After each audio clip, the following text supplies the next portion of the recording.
ഗതാഗത മന്ത്രി കെ.ബി. ഗണേഷ് കുമാർ രാജിവെക്കില്ല. ഭാര്യ ബിന്ദു മേനോൻ മാധ്യമങ്ങളിലൂടെ ഉന്നയിച്ച ആരോപണങ്ങൾ വിവാദമായതിനു പിന്നാലെ ഗണേഷ് ഭാര്യയെ വിളിച്ച് ക്ഷമാപണം നടത്തി. ഇതോടെ പ്രശ്നം ഒത്തുതീർപ്പായി. പ്രശ്നങ്ങളെല്ലാം രമ്യമായി പറഞ്ഞു തീർത്തുവെന്ന് മുഖ്യമന്ത്രി പിണറായി വിജയനെ ഗണേഷ് കുമാർ അറിയിച്ചു. വിഷയവുമായി ബന്ധപ്പെട്ട വിശദമായി മുഖ്യമന്ത്രിയുമായി ഗണേഷ് കുമാർ സംസാരിച്ചുവെന്നാണ് വിവരം. അതേസമയം മന്ത്രിയും ഭാര്യയും തമ്മിൽ പ്രശ്നങ്ങൾ പറഞ്ഞു തീർപ്പായെങ്കിലും അനുനയമുണ്ടായെങ്കിലും LDF സർക്കാരിനെതിരെ രാഷ്ട്രീയ ചോദ്യങ്ങൾ ഉയരുകയാണ്. ശക്തമായ സ്ത്രീപക്ഷ നിലപാടുണ്ടെന്നാണ് പിണറായി സർക്കാർ അവകാശപ്പെടാറുള്ളത്.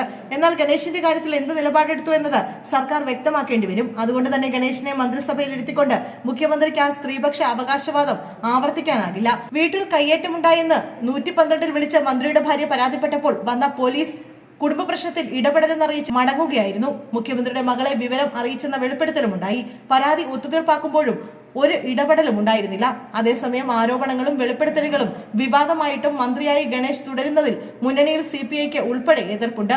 രാഹുൽ മാങ്കൂട്ടത്തിനെതിരായ ബലാത്സംഗ കേസുകളിൽ പ്രത്യേക സംഘത്തെ നിയോഗിച്ച് നടപടികൾ വേഗത്തിലാക്കിയ സർക്കാർ ഗണേഷിനെതിരെ സ്വന്തം ഭാര്യ തന്നെ രംഗത്തെത്തിയിട്ടും നടപടിയെടുക്കാത്തത് തെരഞ്ഞെടുപ്പ് പ്രചരണത്തിൽ പ്രതിപക്ഷം ഉയർത്തും. പത്തനാപുരത്ത് ഗണേഷിന്റെ സ്ഥാനാർത്ഥിത്വം വരുമ്പോൾ ഇടതുപക്ഷത്തിന്റെ നിലപാട് ഉറപ്പായും ചോദ്യം ചെയ്യപ്പെടും.